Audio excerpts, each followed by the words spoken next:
अस्सलामुअलैकुम students, welcome to the curious economist hub. ये channel बनाने का मकसद आप लोगों को एजुकेट करना है। ऐसे स्टूडेंट्स जो मैट्रिक के बाद फर्स्ट ईयर में आते हैं, फर्स्ट ईयर में इकोनॉमिक्स या आईकॉम रखते हैं, तो वहाँ उन्हें इकोनॉमिक्स पढ़नी पड़ती है और उनको ये आइडिया नहीं होता कि ये सब्जेक्ट किस चीज़ के बारे में है, व्हाट इज़ इकोनॉमिक्स एंड इसके इसके क्या टॉपिक्स होते हैं। तो बच्चों को काफ़ी मुश्किलात फेस करनी पड़ती हैं, जिस वजह से उनको अकेडमी या ट्यूशन ज्वाइन करनी पड़ती है और हर कोई इतनी फ़ीस अफोर्ड नहीं कर सकता। तो इस चैनल का मकसद ये है कि आप लोगों को फर्स्ट ईयर और आईकॉम के बेसिक इकोनॉमिक्स के कॉन्सेप्ट क्लियर हो जाएं। So let's start. So today we are going to discuss about the introduction to economics. This is the chapter 1 of first year and ICOM. So आज की class में हम discuss करेंगे what is economics, differentiate between the goods and services, economic problem and its nature, micro and macroeconomics, positive and normative economics. First of all हम देखेंगे कि what is economics. Economics basically क्या है? Economic is a social science that studies how people use scarce resources to satisfy unlimited wants. यानी economic एक ऐसी social science है जो study करती है लोगों के बिहेवियर को, यानी कि लोग अपने स्केयर रिसोर्सेज या लिमिटेड रिसोर्सेज के साथ अपनी अनलिमिटेड वांट्स किस तरह से पूरी कर सकते हैं फुल सेटिस्फेक्शन के साथ। यानी कि इंसान की जो रिसोर्सेज हैं वो लिमिटेड हैं और जो ह्यूमन वांट्स हैं वो अनलिमिटेड हैं। अब इंसान ने या किसी भी पर्सन ने अपनी अनलिमिटेड वांट्स को अपने लिमिटेड रिसोर्सेज के साथ वो किस तरह से पूरी करे कि उसको ज़्यादा से ज़्यादा सेटिस्फेक्शन हासिल हो सके। Differentiate between the goods and services. Goods tangible items होते हैं, इनको हम टच कर सकते हैं, इनको हम देख सकते हैं, गुड्स को हम ओन करते हैं, इनको स्टोर किया जा सकता है और ये एक से दूसरी जगह पे ट्रांसफ़र हो सकते हैं। फॉर एग्जांपल क्लॉथ गुड है, फूड गुड है, कोई चिप्स आप ले लें, कॉस्मेटिक प्रोडक्ट्स ले लें, ये सारी चीज़ें गुड्स में आती हैं। वाइल सर्विसेज जो हैं वो इंटेंजिबल एक्टिविटीज़ हैं, ये बेसिकली आइटम्स नहीं होते, ये एक्टिविटीज़ होती हैं। इंटेंजिबल एक्टिविटीज़ ऐसी एक्टिविटीज़ जिनको हम देख नहीं सकते, जिनको हम टच नहीं कर सकते और ये कोई ना कोई पर्सन या कोई ना कोई ऑर्गेनाइजेशन परफॉर्म कर रही होती है। फॉर एग्जांपल डॉक्टर है तो वो अपनी सर्विसेज दे रहा है, वो इलाज कर रहा है, वो ट्रीटमेंट हमें नज़र नहीं आता, वो इंटेंजिबल है, हम उसे टच नहीं कर सकते बट वो सर्विसेज में आता है। और इसके अलावा टेलर है, वो स्टिचिंग कर रहा है, या कोई टीचर है वो टीच कर रही है, तो ये सारी सर्विसेज में आती हैं। There are two types of goods, free goods and economic good. Free goods ऐसे गुड्स होते हैं जो हमें अबेंडेंट मिलते हैं, जो अनलिमिटेड होते हैं, जिनके लिए हमें कोई कुछ पे नहीं करना पड़ता, जिनकी कोई कीमत हमें नहीं अदा करनी पड़ती। जैसे कि सनलाइट हो गया, वाटर हो गया, एयर। जब से दुनिया बनी है हम लोग हवा भी यूज़ कर रहे हैं, सनलाइट भी यूज़ कर रहे हैं, ना तो ये ख़त्म हो रही है और ना ही हम इसके लिए कोई चीज़ पे कर रहे हैं, कोई अमाउंट हम पे नहीं करते इनके लिए।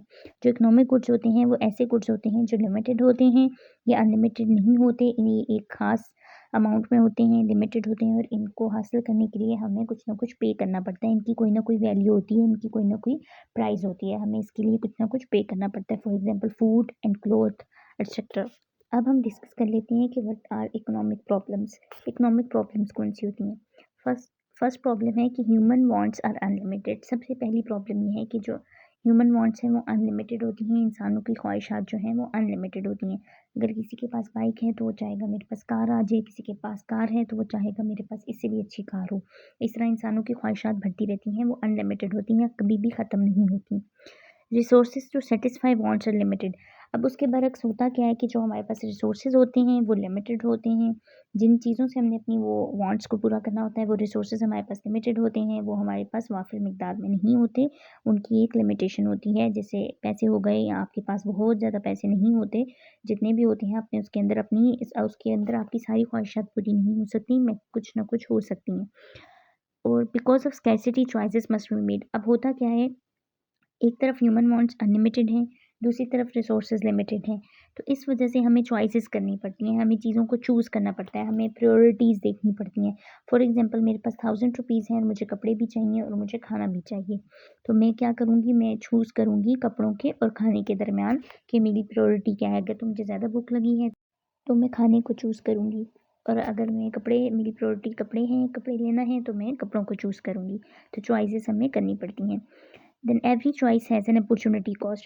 जो भी हम चूज़ करते हैं उसकी कोई ना कोई अपॉर्चुनिटी कॉस्ट होती है। अपॉर्चुनिटी कॉस्ट का मतलब होता है कि एक चीज़ लेने के लिए हमें कोई दूसरी चीज़ फ़ोरगो करनी पड़ती है, छोड़नी पड़ती है। जिस तरह मैंने बताया कि अगर मेरे पास 1000 रुपीज़ होंगे, अगर मैं फूड लेती हूँ तो मुझे क्लॉथ को छोड़ना पड़ेगा, और अगर मैं क्लॉथ लेती हूँ तो मुझे फूड को छोड़ना पड़ेगा। और अपॉर्चुनिटी कॉस्ट के हवाले से हम डिटेल में पढ़ेंगे। एक चैप्टर आएगा आगे इसका, उसमें हम इसके बारे में डिटेल से इंशाल्लाह कवर करेंगे। Then economic problem exist for individuals, firms and governments. Economic problems सबके लिए एग्जिस्ट करती हैं, इंडिविजुअल के लिए भी, फर्म्स के लिए भी, गवर्नमेंट के लिए भी, सबके लिए एग्जिस्ट करती हैं। सबकी अलग अलग इकोनॉमिक प्रॉब्लम्स होती हैं। इंडिविजुअल है तो उसके लिए भी सेम यही है कि उसके पास रिसोर्सेज जो हैं वो लिमिटेड हैं, उसकी वांट्स ज़्यादा हैं। और फर्म्स हैं तो उन्होंने वो ज़्यादा प्रोड्यूस करना चाह रही हैं बट उनके रिसोर्सेज कम हैं। इसी तरह से ये चीज़ सबके ऊपर इम्प्लीमेंट करती है। अब हम देखते हैं कि इकोनॉमिक प्रॉब्लम की नेचर क्या है। Nature of the economic problem universal. एक तो ये यूनिवर्सल होती हैं, सारी सोसाइटी, फुल सोसाइटी को फेस करती है, सबको फेस करनी पड़ती हैं। कंटिन्यूस। कंटिन्यूस इस तरह से होती हैं कि जो इंसानों की ख्वाहिशात हैं, ह्यूमन वांट्स जो हैं वो ग्रो करती रहती हैं, वो कभी भी ख़त्म नहीं होती। सो प्रॉब्लम जो है वो एग्जिस्ट करती रहती है, प्रॉब्लम भी ख़त्म नहीं होती। कॉमन टू ऑल लेवल, सबके लिए कॉमन होती हैं। अमीर के लिए भी वही प्रॉब्लम है, गरीब के लिए भी वही है। यानी कि अमीर के उनके हिसाब से रिसोर्सेज जो हैं वो लिमिटेड हैं, और पुअर पीपल के उनके हिसाब से रिसोर्सेज लिमिटेड हैं। चॉइस बेस्ड होती हैं, वही चीज़ कि आपको चूज़ करना पड़ता है, आपको देखना पड़ता है कि आपकी प्रायोरिटी क्या है। आप अपनी प्रायोरिटीज़ अपनी जो जिस चीज़ को ज़्यादा प्रायोरिटी देते हैं आप उसको चूज़ करते हैं। रूट इसका स्कैरसिटी है वो यही है कि लिमिटेड रिसोर्सेज हैं, इसी की वजह से ये कोर इशू क्रिएट होता है। Differentiate between the micro and macro economics. Micro economics basically individual level study करती है चीज़ों को, इंडिविजुअल बिहेवियर को स्टडी करती है कि कंज्यूमर क्या चाहता है, उसकी डिमांड क्या है। मार्केट को स्टडी करती है कि उस मार्केट की या उस प्रोड्यूसर की सप्लाई क्या है, और कंज्यूमर को स्टडी करती है, यानी कि इंडिविजुअली बिहेवियर को जो है वो माइक्रो इकोनॉमिक्स में स्टडी किया जाता है। जबकि मैक्रो इकोनॉमिक्स जो है वो नेशनल लेवल पे स्टडी करती है, उसमें हम एक इंडिविजुअल की बात नहीं करते, उसमें हम ओवरऑल बहुत सारे इंडिविजुअल्स की बात करते हैं, पूरी मार्केट की या फर्म की बात करते हैं, गवर्नमेंट लेवल पे बात करते हैं, यानी कि नेशनल लेवल पे हम मैक्रो इकोनॉमिक्स को स्टडी करते हैं। Positive and normative economics. Positive economics में हम फैक्ट्स की बात करते हैं कि व्हाट इज़ फैक्ट क्या है, डाटा की बात करते हैं, एक्चुअल इकोनॉमिक सिचुएशंस को देखते हैं, ठीक है।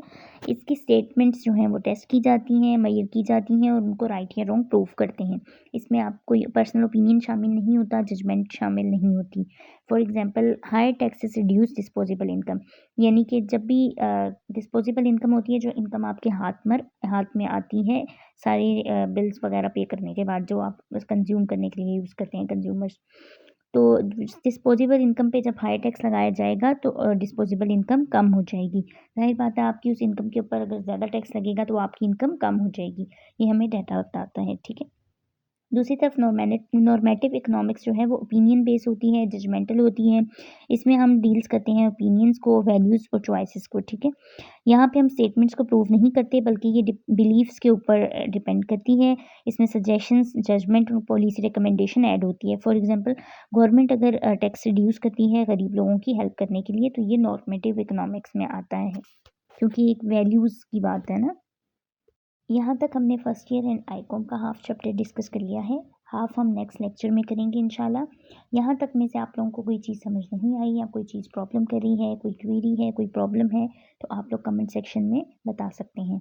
मैं इंशाल्लाह आपके कमेंट्स पढ़ूंगी, और किसी को कोई प्रॉब्लम हुई तो मैं एक शॉर्ट वीडियो बनाकर दोबारा से एक्सप्लेन कर दूँगी।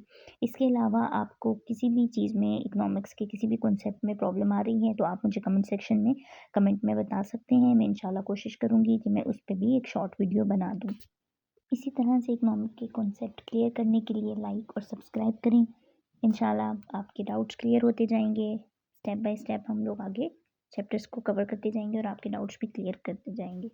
तो इसके लिए ज़रूरी है कि आप लोग मुझे सपोर्ट करें, लाइक करें, सब्सक्राइब करें और कमेंट करें। Thank you so much.